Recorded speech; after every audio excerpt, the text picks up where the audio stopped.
Assalamualaikum warahmatullahi wabarakatuh. Halo sahabat, perkenalkan nama saya Alifah Dewi Gunfaridah, NIM 210303606, jurusan Manajemen Pendidikan Islam. Di sini saya akan menjelaskan tentang apa itu moderasi beragama. Stay tune ya sahabat. Nah, apa sih moderasi beragama itu? Moderasi beragama berarti cara beragama jalan tengah. Dengan moderasi beragama, seseorang telah ekstrim dan tidak berlebih-lebihan saat menjalani ajaran agamanya. Orang yang menjalaninya atau yang mempraktekannya disebut moderat. Karakteristik moderasi beragama: 1. Ideologi dan kekerasan dalam mendakwahkan Islam.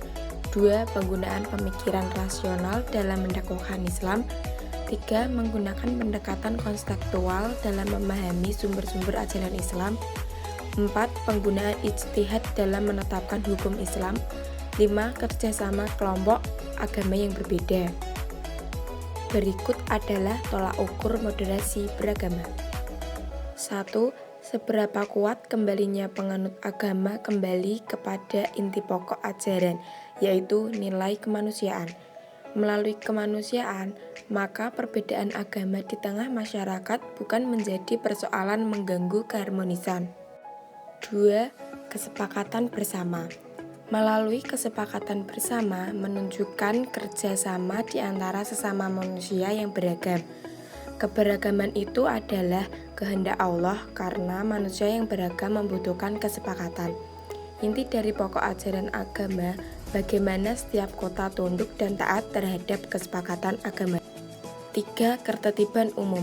Manusia yang beragam memiliki latar belakang agar bisa tertib yang bisa memicu suasana beragama yang moderat. Tujuan agama dihadirkan agar tercipta ketertiban umum di tengah kehidupan bersama yang beragam. Pada tataran praktis, wujud moderat dalam Islam dapat diklasifikasikan menjadi 4 wilayah, yaitu sebagai berikut. 1. Moderat dalam persoalan akidah. 2. Moderat dalam persoalan ibadah. 3. Moderat dalam persoalan budi pekerti. 4. Moderat dalam persoalan tasyri. Nah, yang berikutnya, prinsip dasar moderasi beragama, adil dan berimbang. Salah satu prinsip dasar dalam moderasi beragama adalah selalu menjaga keseimbangan antara dua hal. Misalnya, keseimbangan antara akal dan wahyu, antara jasmani dan rohani, antara hak dan kewajiban, antara teks agama dan ijtihad tokoh agama, serta keseimbangan antara masa lalu dan masa depan. Prinsip yang kedua, keseimbangan adalah istilah untuk menggambarkan cara pandang, sikap dan komitmen untuk selalu berpihak pada keadilan.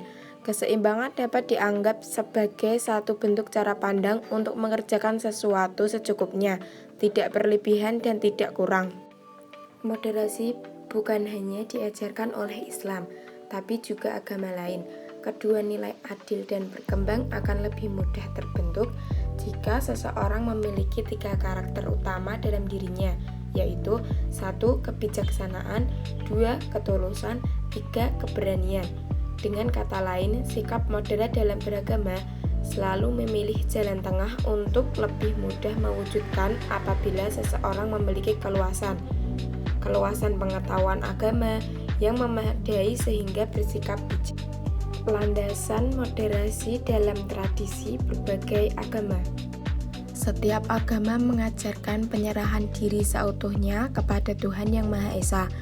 Penghambaan kepada Tuhan ini diwujudkan dalam kesiapan mengikuti petunjuknya dalam kehidupan.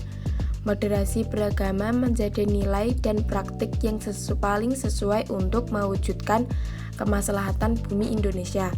Sikap mental moderat, adil, dan berimbang menjadi kunci untuk mengelola keragaman kita. Ajaran wasyatiyah adalah salah satu ciri dan esensi ajaran agama. Kata itu memiliki 3 makna. Yang pertama bermakna tengah-tengah, yang kedua bermakna adil, dan yang ketiga bermakna yang terbaik. Contoh yang mudah dicerna dalam kehidupan sehari-hari adalah kata wasit. Ia merupakan profesi seseorang yang menengahi sebuah permainan. yang dituntut untuk selalu berbuat adil dan memutuskan yang terbaik bagi para pihak. Contoh lain adalah kedermawanan karena ia berada di tengah-tengah di antara keborosan dan kekikiran. Moderasi beragama untuk penguatan toleransi aktif. Moderasi beragama tidak dapat dipisahkan dari tema toleransi atau toleran. Dari berbagai pembahasan terdahulu, dapat dikemukakan bahwa moderasi beragama itu proses dan toleransi adalah hasil atau buah jika diterapkan. Kata toleransi bisa diartikan kelapangan dada, dalam pengertian suka kepada siapapun, membiarkan orang berpendapat atau berpendirian lain, tak mau mengganggu kebebasan berpikir dan berkeyakinan lain. Toleransi dalam konteks ini dapat dirumuskan sebagai satu sikap keterbukaan untuk mendengar pandangan yang berbeda. Toleransi berfungsi secara dua arah, yakni mengemukakan pandangan dan menerima pandangan dalam batas-batas tertentu, namun tidak merusak keyakinan agama masing-masing. Hakikat toleransi terhadap agama lain merupakan satu prasyarat yang utama bagi terwujudnya kerukunan nasional. Sementara itu, kerukunan nasional merupakan pilar terwujudnya pengembangan nasional. Melalui sikap toleran, saling menghargai antara pemeluk agama, maka akan terwujud interaksi dan kesepahaman yang baik di kalangan masyarakat beragama. Indikator moderasi beragama. Seperti telah dikemukakan sebelumnya, moderasi ibarat bandul jam yang bergerak dari pinggir dan selalu cenderung menuju sumbu atau pusat.